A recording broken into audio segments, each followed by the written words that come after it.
Mes norime pakeisti pasaulį, gindami darbininkų, vargšų ir atstumtųjų teisės. Galime mesti savo akmenuką į tvenkinį ir būti tikri, kad jo vis platesni ratilai pasieks visą pasaulį. Manau, kad dažnai jaučiamės tokie maži ir šis jausmas gali vesti mus į neviltį.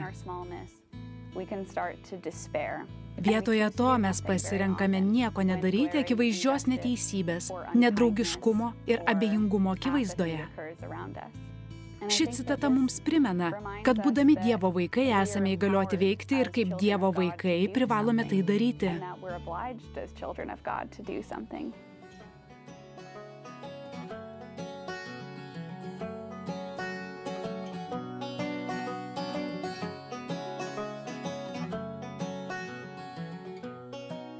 Daugelio laikoma viena įtakingiausių 20 amžiaus amerikiečių krikščionių.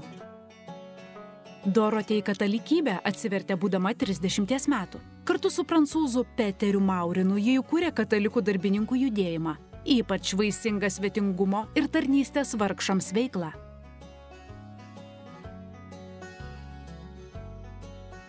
Motina rašytoja ir žurnalistė Dorotė, moteris, kuri drąsiai kovojo su skurdu, atskirtimi, karu, socialiniu ir rasiniu neteisingumu, nenuilstamai ryžtingai pasirinkdama tai, ką ji vadino širdies revoliucija.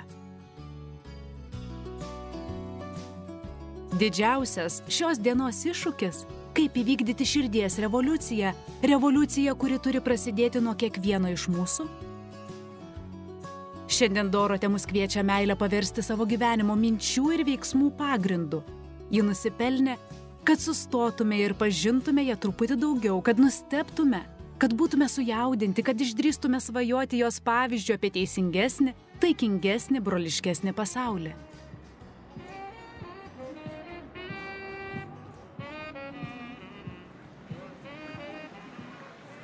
Dorotė gimė 1897 metais Niujorko Bruklino rajone, kuklioje episkopalų tikėjimo šeimoje. Jos tėvas buvo sporto žurnalistas, labai užsiėmė savo darbu, o motina rūpinosi vaikais. Ji buvo trečia iš 5 vaikų, turėjo 2 vyresnius brolius, jaunesnę seserį, su kuria buvo labai artima, ir jaunesnį brolį. Ankstyvasis Dorotės gyvenimas buvo audringas.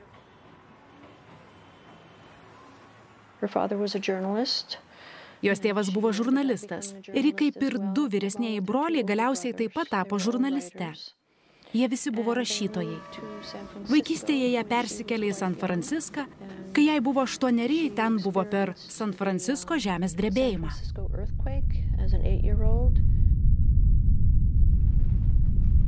1906 metais balandžio 18 dieną, trečiadienį, San Francisko miestą palei San Andreso lūžį sukrėtė žemės drebėjimas.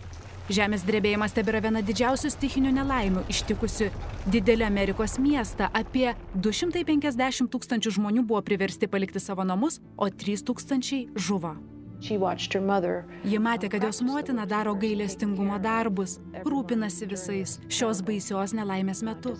Visus žmonės, kurie atvyko iš kitos įlankos pusės, kur žala buvo didžiausia, jos motina maitino ir rengė. Nuo šios nelaimės nukentėjo Dėjų šeima, jų namas buvo apgadintas. Dorotės tėvas Džonas Dėjus per žemės drebėjimą neteko darbo. Šeima nusprendžia persikelti į Čikagą ir pradėti naują gyvenimą. Dalį vaikystės ir paauglystės Dorotė praleido Čikagoje. Vėliau ji įstojo į koledžą ir nors anksčiau domėjosi krikščionybę, susidomėjo socializmu ir tais, kurie siekė sukurti kitokį pasaulį. Ji atsisakė krikščionybės, ji jai atrodė nebeaktuali. Ji neturėjo daug pinigų, todėl nevalgydavo, kad galėtų įsigyti knygų. Ten jis susipažino su kai kuriais svarbiausiais rašytojais per jų kūrinius. Jacku Londonu, Uptonu Sinclairiu, kuris aprašė siaubingas kapitalizmo sąlygas Jungtinėse Amerikos valstijose. Taigi ji jau žinojo, kaip šioje šalyje atrodo skurdas.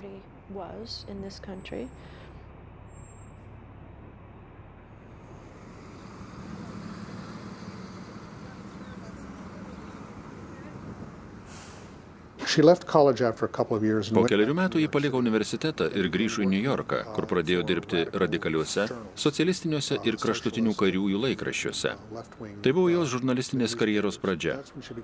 Visi jos draugai buvo radikalai ir nusiteikę prieš karą. Jie dažnai streikuodavo už didesnį socialinį teisingumą. Dorothy Day buvo suimta Vašingtone, kai dalyvavo demonstracijoje už moterų rinkimų teisę ir 10 dienų praleido kalėjime.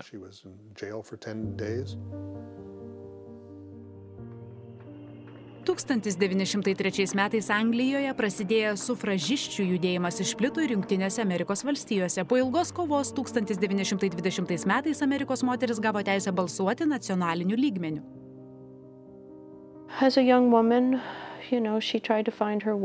Būdama jauna moteris, ji bandė rasti savo kelią.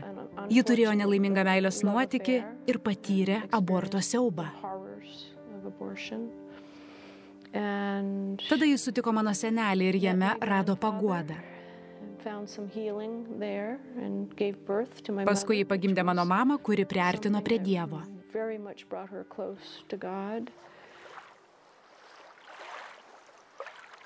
Tūkstantis 1924 metais Dorotė susipažino su Williamu Forsteriu Baterhamu, su kuriuo persikėlė į Stateno salą, kur nusipirko namelį. Susilaukė dukters Teresės Tamaros, ji patyrė gilų džiaugsmą ir vėl pradėjo melstis, skaityti Bibliją ir Kristaus sekimą.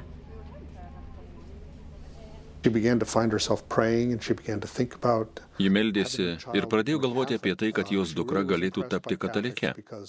Katalikai ją imponavo, nes atrodė, kad jie į savo tikėjimą žiūri labai rimtai ir iki galo. Ji mėgo skaityti mistikų raštus, taip pat mėgo Eucharistiją, sakramentus ir liturgiją. Ji lankėsi bažnyčiose, klausėsi ir skaitė Naująjį testamentą. Ji norėjo, kad jos dukra būtų pakrikštyta ir nusprendė, kad ir ji taip pat turėtų būti pakrikštyta ir tapti katalike. Dukros tėvas buvo anarchistas ir ateistas ir nenorėjo nei girdėti apie santuoką. Ji manė, kad jei nori gyventi pagal savo tikėjimą, turi nuo jo atsiskirti, taip ir padarė. Tai buvo labai skausminga. Ji vis dar tikėjosi, kad jis persigalvos ir toliau rašė jam aistringus meilės laiškus, kad jis persigalvotų ir ją vestų. Tai nieko nepakeitė. Po to 5 metus svarstė, ką norėtų veikti gyvenime, rašė straipsnius, keliavo po šalį.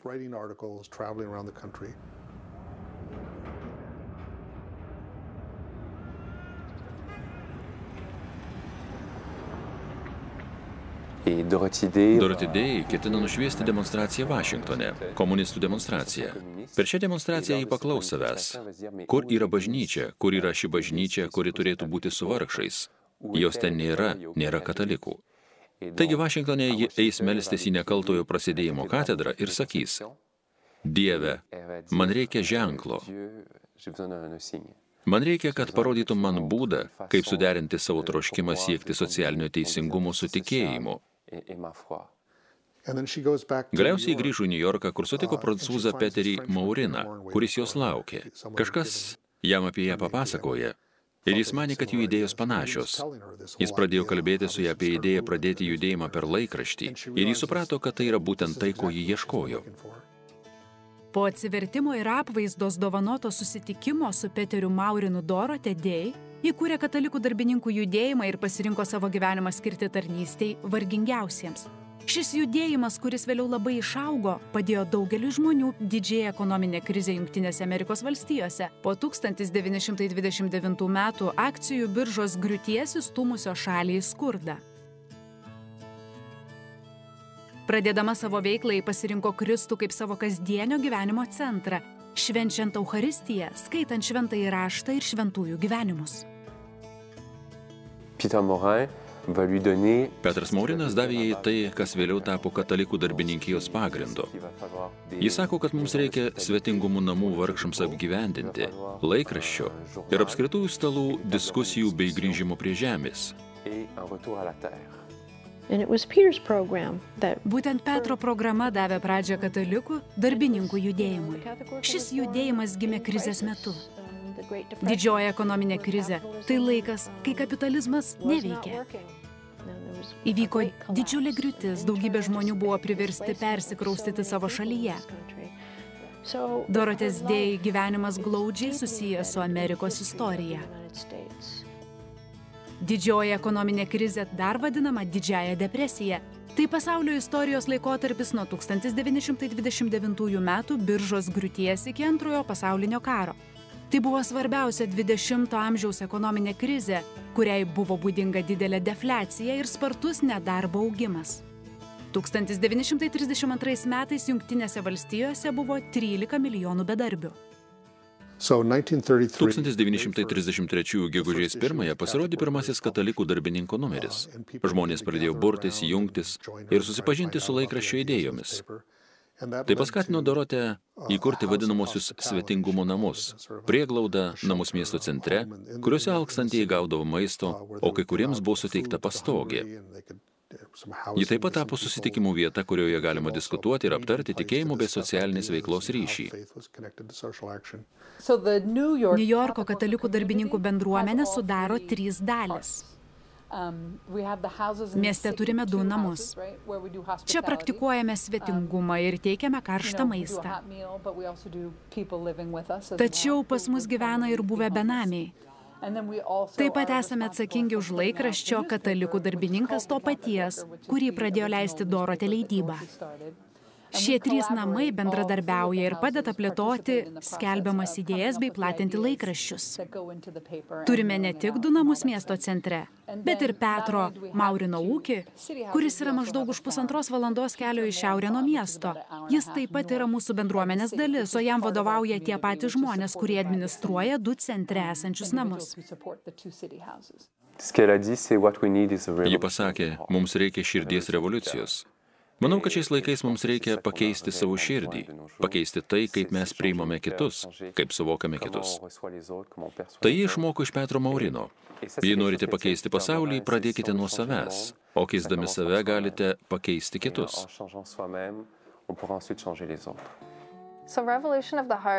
Širdies revoliucija reiškia visišką širdies pokytį, gyvenimo pokytį ir visišką atsidavimą Kristui tarnaujant, mylint, turint vilties ir gailestingumo. Tai reiškia iškelti kitus aukščiau savęs ir tiksliai pastebėti, kur galima pasitarnauti. Žinoma, kiekvienas žmogus turi skirtingą vietą ir kiekvienas nustebs, kai ją atras.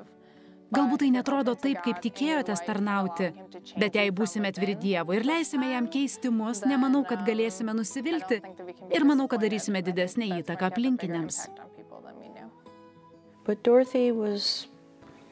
Dorotė buvo 20 amžiaus mistikė ir šventoji. Ji kaip ir Jėzus pasitraukdavo melstis viena. Dažnai sėdėdavo priešais Eucharistiją ir rašydavo. Ji kasdien eidavo į mišias ir praktikavo svarbiausius katalikiško gyvenimo principus. Tai jai buvo maistas. Ji ir Petras sugalvojo, kad katalikų darbininkų organizacijos nariai kasdien kartu eitų į mišias. Kad tai būtų ramstis, kuris juos išlaikytų stiprius ir susitelkusius. Mistinį Kristaus kūną. Tai, kad visi esame vienas kito nariai, Dorotėja suprato labai aiškiai.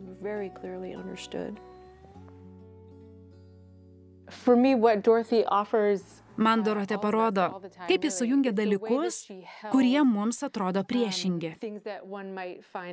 Ji turėjo radikalių politinių idėjų, bet taip pat kasdien eidavo į šventąsias mišias. Viena vertus, ji buvo labai tradicinių pažiūrų katalikė, kita vertus radikali mąstytoja. Kai kurie žmonės sakė, vienoje rankoje ji laikė Bibliją, o kitoje laikraštį. Manau, kad tai priėmėsi šventųjų gyvenimų ir tradiciją, o taip pat žvelgia į ateitį. Taigi ji žvelgia ne tik atgal, bet ir į priekį. Ji sujungia protingas idėjas, situacijas, kurios galėjo atrodyti beviltiškos ir žvelgia jas su didelė viltimi. Jos raštuose galima perskaityti, kad dažnai būdavo sunku. Pasaulis dažnai kariavo, tačiau ji vis grįždavo prie temos apie Kristaus kūną ir permainų galimybę, kuriuose mes visi turėtume būti veikėjais. Manau, kad ji yra vilties kupinas žmogus, kuris daug išgyveno. Taigi jos optimizmas nėra naivus. Tai optimizmas, kurio šaknis glūdi realybėje, praeityje ir idėjose. Už katalikų darbininkų judėjimo ribų Dorotė savo raštais ir veiksmais stengiasi žadinti sąžinės karo paženklintame pasaulyje. Daugybė 20-ajame amžiuje vykusių konfliktų suteikė jai daugybę progų liudyti savo pacifizmą. Vėliau, 20 amžiaus trečiajame dešimtmetyje, ji aiškiau išreiškė savo pacifizmą Ispanijos pilietinio karo, o vėliau ir Antrojo pasaulinio karo metu. Šeštajame dešimtmetyje ji tapo žinoma per demonstracijas prieš branduolinį karą.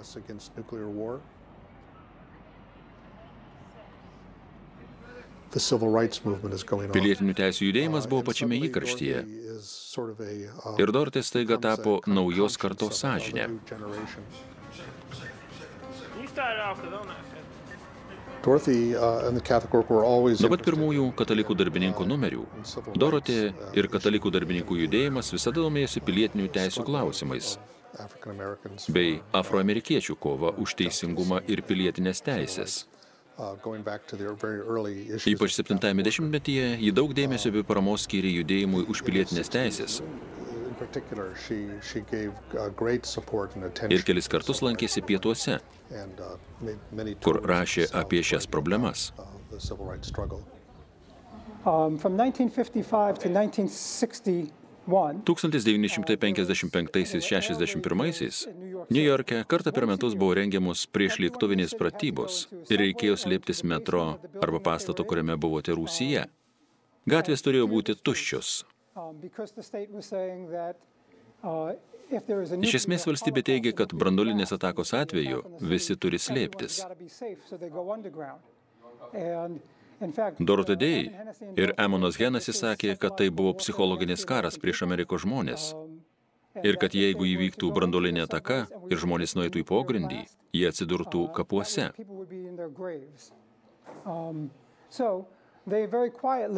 Todėl jie ramiai nuėjo į viešą parką, atsisakė eiti į pogrindį ir tiesiog laikydami plakatus taikiai demonstravo.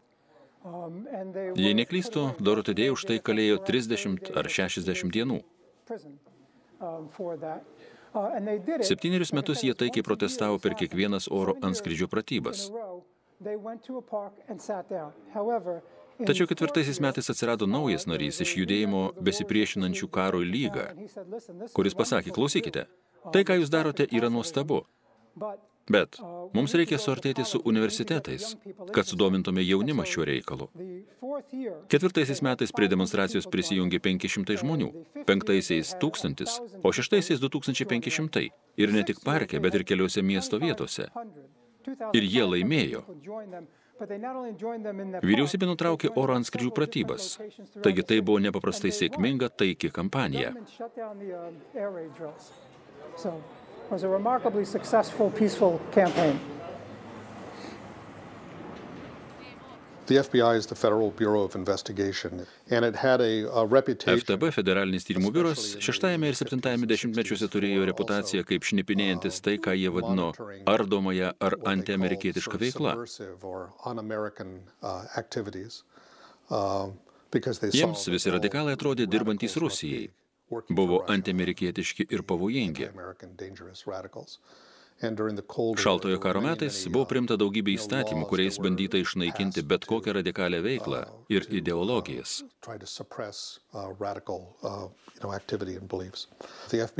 Paaiškėjo, kad FTB sekė Dorothy Day nuo 1940-ųjų. Radau dokumentą, kurį redagavo Edgaras Hooveris, kelis dešimtmečius garsėjęs antikomunistinis FTB direktorius.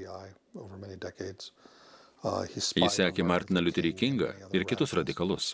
Dorotės veikla rodė, kad jie, sąmoningai ar nesąmoningai, naudojosi komunistai.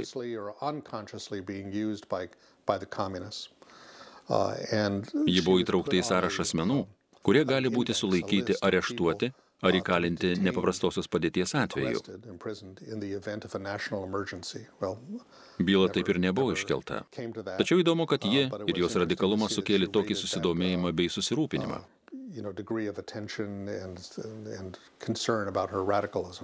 Jie negalėjo suprasti, kaip žmogus gali būti toks radikalus, rūpintis taika ir teisingumu, ir kartu būti nuoširdus ir pamaldus katalikas.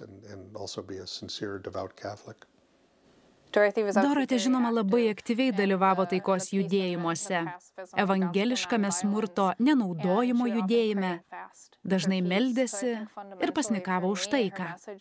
Manau, kad jos žinios esmė yra ta, kad jei jaučiatės prislėgti tokio masto pasaulinės krizės, kuri atrodo tokia didžiulė ir nekontroliuojama, kiekvienas iš mūsų gali kažką padaryti, net jei tai tik malda, kuri, kaip tikime, yra naudinga. Todėl nereikia nusigręžti ir pulti į neviltį, kai manome, jog nieko negalime padaryti. Kiekvienas iš mūsų turi įtakos pokyčiams. Tai bus matyti, kai prie mūsų judėjimo prisijungs daugiau žmonių. Tas gestas, kurį gali atlikti kiekvienas iš mūsų, kiekvienam asmeniui bus skirtingas.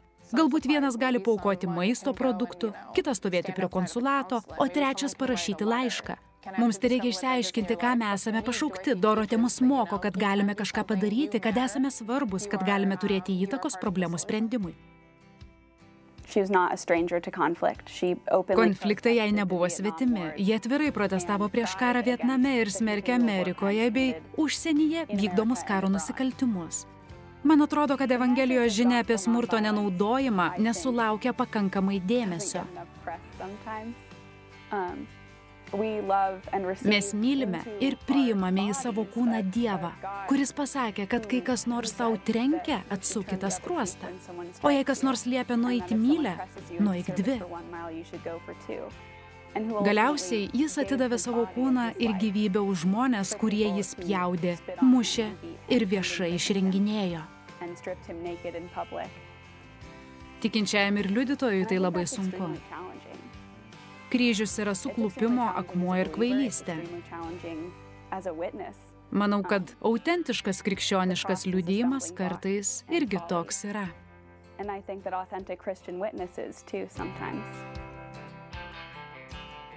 Gyvenimo pabaigoje ir po mirties Dorotė Dėj už savo veiklą gavo daugybę apdovanojimų ir premijų. Pavyzdžiui, 1972 metais pačiame šaltojo karo įkarštyje ji gavo Taika žemėje apdovanojimą. Ši premija skirta popiežiaus Jono XIII enciklikos Pacem in Terris atminimui, kasmet skiriama žmonėms, kurie dirbo už teisingumą ir taiką pasaulyje.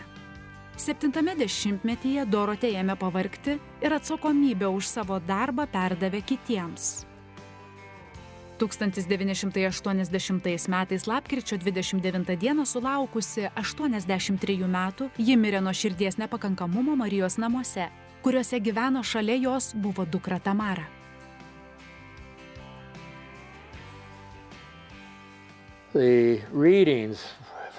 Tarp mišioms parinktų skaitinių buvo Mato Evangelijos 25 skyrius, kuriame sakoma: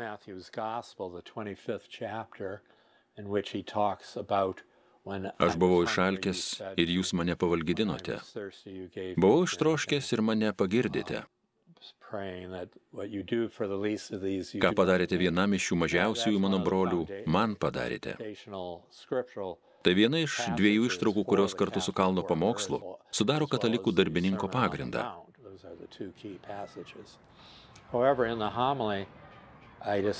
Tačiau per homiliją kalbėjau tik apie tiesos idėją ir apie tą Evangelijos pagal Joną ištrauką, kurio pilotas susidūrė su Kristumi ir beveik ciniškai, sarkastiškai klausia, kas yra tiesa.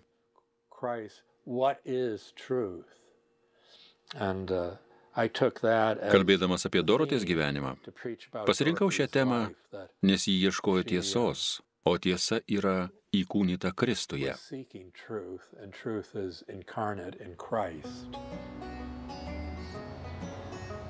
2015 metais, lankydamasis Jungtinėse Amerikos valstijose, popiežius Pranciškus kreipėsi į Kongresą ir paminėjo Dorotę kaip vieną iš 4 pavyzdingų amerikiečių, gyvenusių Jungtinėse Amerikos valstijose moderniaisiais laikais, iš kurių reikėtų imti pavyzdį. Buvo paminėti Dorotė Dėj, Tomas Mertonas, daktaras Martinas Liuteris Kingas jaunesnysis ir Abraomas Linkolnas.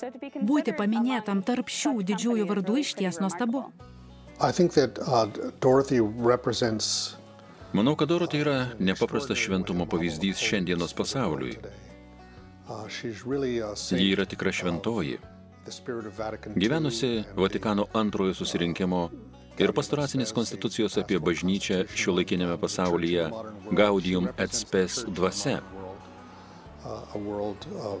Šiuolaikinėme smurto ir sunkumų, su kuriais susiduria darbininkų klasė pasaulyje, jie atstovauja bažnyčiai, kurioje pasirinkimas teikti pirmenybę vargšams, išgyvenamas solidarizuojantis su neteisingumo aukomis.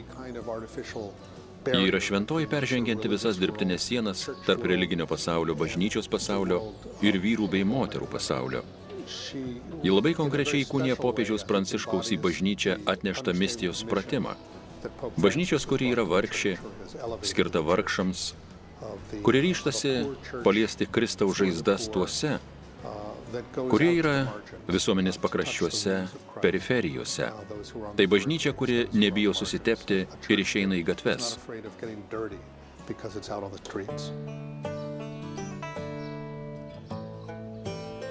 Evangelija pagal Matą, 25 skyrius, 35-6 eilutės.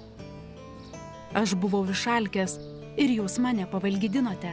Buvau ištroškęs ir mane pagirdėte. Buvau svetimšalis ir mane priėmėte. Buvau nuogas ir mane aprengėte. Buvau ligonis ir mane aplankėte. Buvau kalėjime ir pas mane atėjote. Iš tiesų sakau jums, tai, ką padarėte vienam iš šitų mažiausiųjų mano brolių, man padarėte.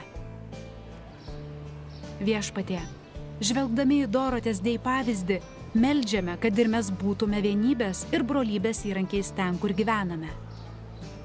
Suteik mums malonę rūpintis aplink mus esančiais vargingiausiais ir išdrįsti drąsiai įsipareigoti teisingiems ir taikiems tikslams. Pavedame tau socialinio bei rasinio neteisingumo ir konfliktų vietas mūsų kaiminystėje ir mūsų šalise. Viešpatie, ateik ir atnešk šiam pasauliui savo ramybę ir taiką, džiaugsmą ir malonę. Tegul tavo gerumas būna žinoma šioje žemėje.